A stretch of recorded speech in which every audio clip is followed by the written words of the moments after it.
இது வந்து ஒரு பெண்களுக்கான பதிவு. நிறைய பெண்கள் வந்து office going, school, colleges, IT, travelling இந்த மாதிரி ஒர்க் நிறைய பண்றாங்க. அது அவங்களுடைய ரெகுலர் ருட்டீனா இருக்கு.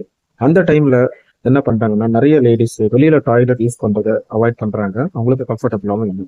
பொதுவா மனுஷங்களா இருந்தா நம்ம காலையிலயும் இரவும் வந்து 2 வேளை வந்துட்டு நம்மளுடைய இயற்கை உபாதையான மோஷனும் வந்துட்டு போகணும்.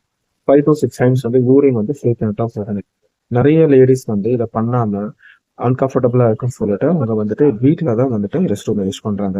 ஸோ அதனால என்ன ஆகுதுன்னா, யூட்ரஸ் ஹீட் ஆயிட்டு பிளட் ஃப்ளோ குறைஞ்சு ஹார்மோன் இன்பேலன்ஸ்டு பிரச்சனை ஏற்பட்டு இந்த மாதிரி தொடர்ச்சியா இருக்கும்போது கர்ப்பப்பையில நீர்க்கட்டி வந்து ஃபார்ம் ஆகுது. அதாவது பிசிஓடி, பிசிஒய்ஸ் அந்த மாதிரி பிரச்சனையும் ஃபைப்ராய்ட் கட்டி ஏற்பட்டு ஃபியூச்சர்ல கர்ப்பப்பையை எடுக்கிற சுச்சுவேஷன் கிரியேட் ஆயிடும். அது மட்டும் இல்லாம மென்சஸ் டைம்லயும் உங்களுக்கு பெல்விக் மசில்ஸ் கிட்ட வந்து பெயின் அதிகமா ஏற்பட்டு உங்களுக்கு அதிகமான பெயினையும் உண்டாகுது.